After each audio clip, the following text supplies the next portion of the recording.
जम्मू में तवी भरदी गुजर नगर में आला तबके के ग्रोहों जैसे ब्राह्मण, कोली, पहाड़ी और पहाड़ी बोलने वाले को एसटी कैटेगरी में शामिल करने के खिलाफ एहतजाज जारी है। ये तबकात समाजी और माशी तौर पर ज्यादा बाइख्तियार है और उनकी शरह 62% है, जहां गुजर और बकरवाल सिर्फ 2011 की मर्दमशुमारी के मुताबिक 50% है। पहाड़ी वोट है, ये उन लोगों के लिए यूज किया जाता है जो लोग अपर रीचेस में रहते हैं। तो उसका कोई क्लियर कट ऐसी डेफिनेशन नहीं है कि पहाड़ी लोग कौन हैं। आपने जो जीडी शर्मा कमीशन साहब की रिपोर्ट है वो पब्लिक डोमेन में नहीं लाई। जीडी शर्मा कमीशन साहब खुद गधा ब्राह्मण है। एक ब्राह्मण ट्राइबल कैसे हो सकता है? ट्राइबल जो है वो जन्म लेते हैं, ना कि उनको बनाया जाता है। सर, ये एहतजाज जो पार्लियामेंट में एक अनकॉन्स्टिट्यूशनल बिल आया है, JNK reservation amendment bill regarding the Jammu and Kashmir scheduled tribe, उसमें अपर कास्ट जो कम्युनिटीज हैं जैसे सैयद, ब्राह्मण, शर्मा, गुप्ता, मुगल, जराल, जिनकी डायनेस्टीज रही हैं, जिन्होंने राज किया है, उनको शेड्यूल्ड ट्राइब के ज़मरे में शामिल करने की बात कही गई है। हमारा सिर्फ इतना मुतालबा है बीजेपी सरकार से कि इस तरह का बिल जो लोकसभा में अभी इंट्रोड्यूस हुआ है उसको पास नहीं किया जाए। हम जम्मू में एसटी ट्राइबल कबीले से ताल्लुक़ रखते हैं और ये जो आज एहतजाज हो रहा है ये एसटी स्टेटस में जो डाइल्यूशन हो रही है उसके लिए हो रहा है। और जो जितने भी लोग आज इकट्ठे हुए हैं, ये सेंट्रल गवर्नमेंट का जो अमेंडमेंट बिल 2022 अमेंडमेंट बिल आ रहा है एसटी डाइल्यूशन के लिए, उसके खिलाफ सभी निकले हैं। आज गुजर तबके से वाबस्ता नौजवानों की एक बड़ी तादाद ने आज दीगर तबकात को एसटी में शामिल करने के खिलाफ त्राल में एहतजाजी मुजाहिरा किया। मुजाहिरीन एसटी बिल को लोकसभा में पास करने के खिलाफ जबरदस्त नारेबाजी कर रहे थे और इस बिल को वापस लेने का मुतालबा कर रहे थे। उन्होंने मुतनबा किया कि फैसला वापस न लेने की सूरत में वो एहतजाज में तेजी लाएंगे। इसका सबसे बड़ा मकसद ये है कि जो अपर कास्ट है, जिसमें पहाड़ी लोग आते हैं और गद्दी ब्राह्मण लोग आते हैं, उनको हमारी एसटी में जो है इंक्लूड किया गया है। ऑलरेडी गवर्नमेंट ऑफ इंडिया जो है वो हमारे जो एसटी कैटेगरी के गुजर, बकरवाल, पसमानदा लोग हैं उनको हर जगह पे 10% रिजर्वेशन दे रही थी और उन 10% में हमारे पहाड़ी जो जिनमें 300 सब कास्ट्स है उनको इंक्लूड किया गया है और उसके साथ गद्दी ब्राह्मण जो है जम्मू एरिया के उनको भी इंक्लूड किया गया है, जिसका बहुत ही बड़ा इफेक्ट हुआ है हमारी कम्युनिटी पे, जिसमें हम जो है ऑलरेडी पसमानदा कौम है, हमारी किसी फील्ड में आगे नहीं जा पाते हैं। ये हक जो हमें ये 1991 में मिला है और 1991 से लेकर आज तक अगर वो कौमें इसमें दाखिल नहीं हो पा रही थी तो आज कैसे होंगी? आज तो हर एक लोग जो है वो तरक्की की राह पे अच्छा खासा चल रहा है।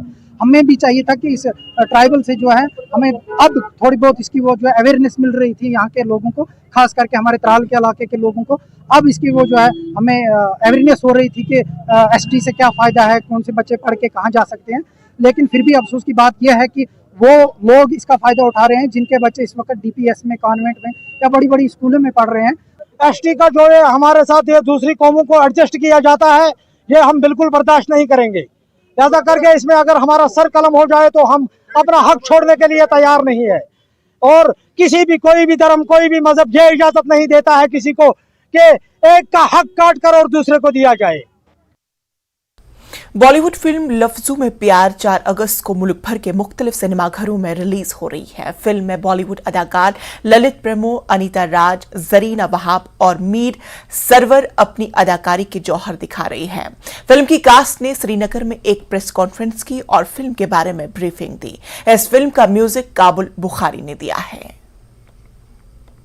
तो ये आज की जो प्रेस कॉन्फ्रेंस है, ये फिल्म लफ्जों का प्यार रिलीज हो रही है 4 अगस्त को, उस सिलसिले में है। इस फिल्म के लेखक और निर्देशक यानी राइटर एंड डायरेक्टर हैं मिस्टर धीरज मिश्रा।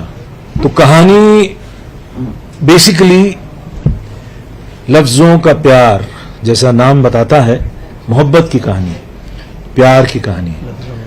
लफ्जों में प्यार, फिल्म लफ्जों में प्यार मोहब्बत की कहानी है, रोमांस की कहानी है, एक लड़का लड़की के प्रेम की कहानी है। फिल्म की खूबी है इसका म्यूजिक, फिल्म की खूबी है इसकी लिरिक्स और फिल्म की खूबी है इसमें लोकेशंस, पहाड़, नदी, बादल, हरियाली, ये सब जो कश्मीर की खूबसूरती है वो सब है इस फिल्म में। ये फिल्म कश्मीर के अंदर ज़्यादातर इसका पार्ट जो है वो शूट हुआ है, और जैसा कि अभी सर ने कहा कि बहुत बड़ी अपॉर्चुनिटी होती है कि एक फिल्म हमारे स्टेट में शूट होना। उसमें सबसे खास बात यह है कि यहाँ के लोकल आर्टिस्ट को पार्टिसिपेट करने का मौका मिलता है। कल तक वही आर्टिस्ट जब बड़े हो जाएंगे तो वो और ज़्यादा फिल्में अपने स्टेट की तरफ लाएंगे। तो उसके अलावा जो बाकी जो लोकल छोटे लेवल पे जो मजदूरी का जो ये बोल रहे हैं या होटल्स का बिजनेस है वो बढ़ रहा है। Shri Mata Vaishno Devi e rickshaw auto union ने जम्मू में बीजेपी के दफ्तर के बाहर एहतजाज किया। वो मुतालबा कर रहे थे कि ई ऑटो रिक्शा के रास्ते को जोन में तकसीम करने का इंतजामिया की तरफ से लिया गया फैसला उन्हें काबिल कबूल नहीं है। यूनियन के सदर गौरव कपूर ने मीडिया से बात करते हुए कहा कि इंतजामिया को इस हुक्म को मनसूख करना चाहिए, क्योंकि पहले ही 37 रजिस्टर्ड स्टैंड्स हैं जहां से वो काम कर रहे हैं और रूट्स को जोन में तकसीम करने की जरूरत रही। इस सिलसिले में उन्होंने बीजेपी हेडक्वार्टर में मेमोरेंडम भी पेश किया।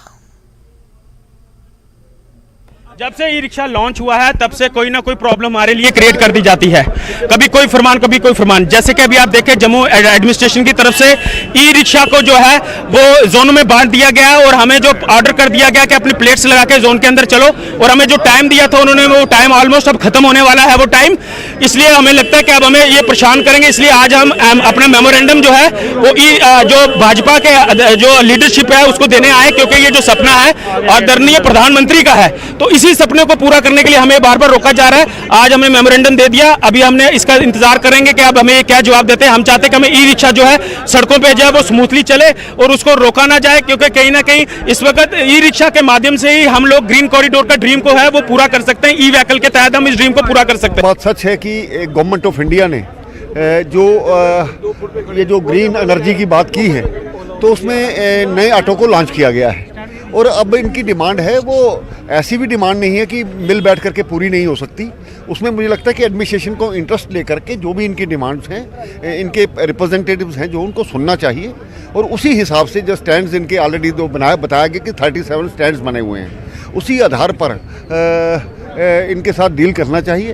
तो मैं आपके माध्यम से ये कहना चाहता हूँ हम भी इस पर बात करेंगे और जल्द ही जो इनकी समस्याएं हैं उनको हल करने का प्रयास करेंगे। नरवाल जम्मू की अहम सब्जी मंडी को ताज़ा सब्जियों की किल्लत का सामना है। किल्लत की वजह से यह है कि पड़ोसी रास्तों से आने वाले ताज़ा सब्जियों और फलों से लदे ट्रक लखनपुर में ट्रैफिक जैम की वजह से मंडी नहीं पहुंच पा रहे हैं। दिल्ली जम्मू कौमी शाहराह पर कठवा इलाके में ट्रैफिक जैम की वजह से ट्रक लखनपुर में फंस गए हैं।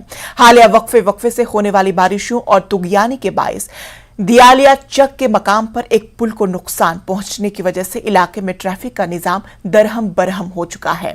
सब्जियों की तिजारत से वाबस्ता लोगों का कहना है कि कल से दीगर रास्तों से दरामद की गई ताजा सब्जियां मंडियों तक नहीं पहुंच पा रही है, जिसकी वजह से सब्जियों की कीमतों में बेहद इजाफा हो चुका है।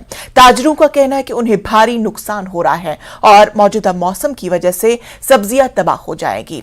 दरियासना जिला इंतजामिया कठवा ने हुक्म दिया कि भारी गाड़ियों की लखनपुर से मुतबादिल शहरा से मोड़ दिया जाए ताकि शहरा पर ट्रैफिक की खराबी से बचा जा सके।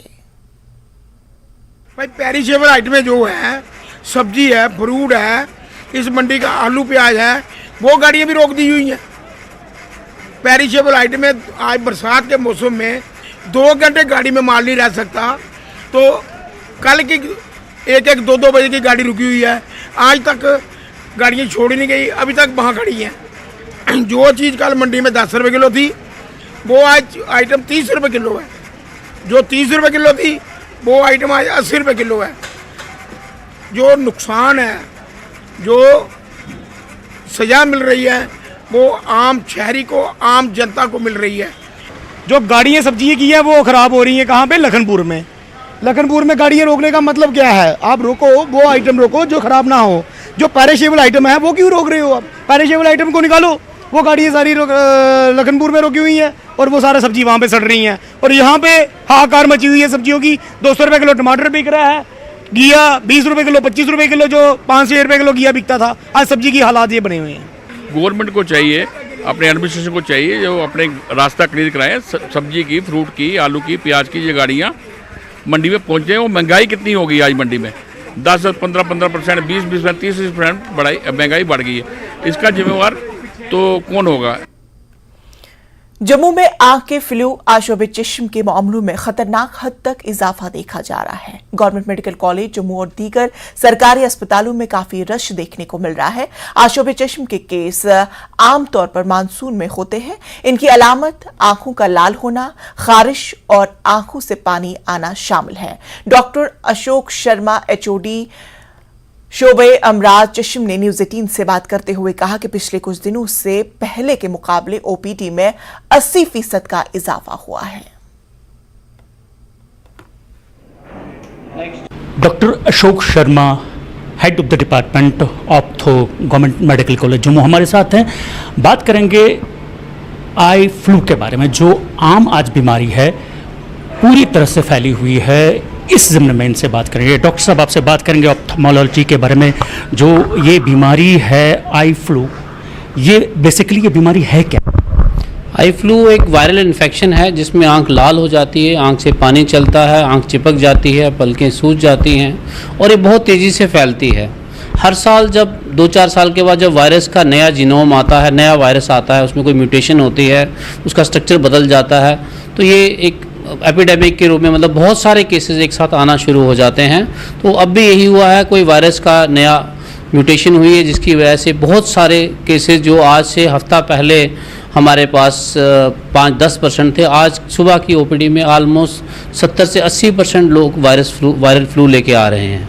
तो ये एक वायरल डिजीज़ है जो बहुत तेज़ी से फैलती है और इसकी प्रिकॉशन में रहता है कि आपने जिसको फ्लू हो गया है उसने अपने आप को आइसोलेट करना है, हमें दिखाना है, आई स्पेशलिस्ट को दिखाना है, दवाइयाँ लेनी हैं और अपना तौलिया, रुमाल, साबुन, अपना बेड शीट्स, पिल्लोज़ ये सब शेयर नहीं करने हैं, अलग रखना है, ताकि पहले 6-7 दिन में इन्फेक्शन जो होती है वो फैलती है। तो अगर पहले 6-7 दिन में आप किसी के टच में नहीं आते हैं तो इन्फेक्शन आपके साथ ही ख़त्म हो जाती है, आपके पास ही रह जाती है, आगे नहीं जाती है। पर अगर आप बच्चों को स्कूल भेज रहे हैं, बच्चे स्कूल से ला रहे हैं, किसी को स्कूल में एक बच्चे को होता है, वो सब बच्चों को देता है, वो सारे बच्चे जाके अपने घर में पेरेंट्स को, ग्रैंड पेरेंट्स को, सबको दे रहे हैं। तो इसलिए बेहतर यही होगा कि जिसको ये फ्लू होता है वो अपने आप को आइसोलेट कर ले। जैसे आपके बच्चे को फ्लू हो गया तो उसको स्कूल मत भेजें, डॉक्टर को दिखाएं। मोस्टली ये बिनाइन है, बहुत ज़्यादा नुकसान नहीं होता है आप आँखों को, क्योंकि इसमें कंजक्टिवा ही इन्वॉल्व है। जो हमने अभी तक केस देखे हैं, कॉर्निया इन्वॉल्व नहीं है। कॉर्निया जो सेंटर वाला पर्दा होता है, जो ट्रांसपेरेंट होता है, आपको काला दिखाई देता है। तो जब कॉर्निया जब तक इन्वॉल्व नहीं है तब तक नज़र की कोई परेशानी वाली बात नहीं है और ये धीरे धीरे सेटल हो जाता है। अगर हम ट्रीट करेंगे तो 1-2 दिन में पेशेंट ठीक हो जाएगा, 5 दिन में ठीक हो जाएगा, नहीं करेंगे तो हफ्ता 10 दिन लग जाएंगे, पर ट्रीटमेंट सबको लेनी है।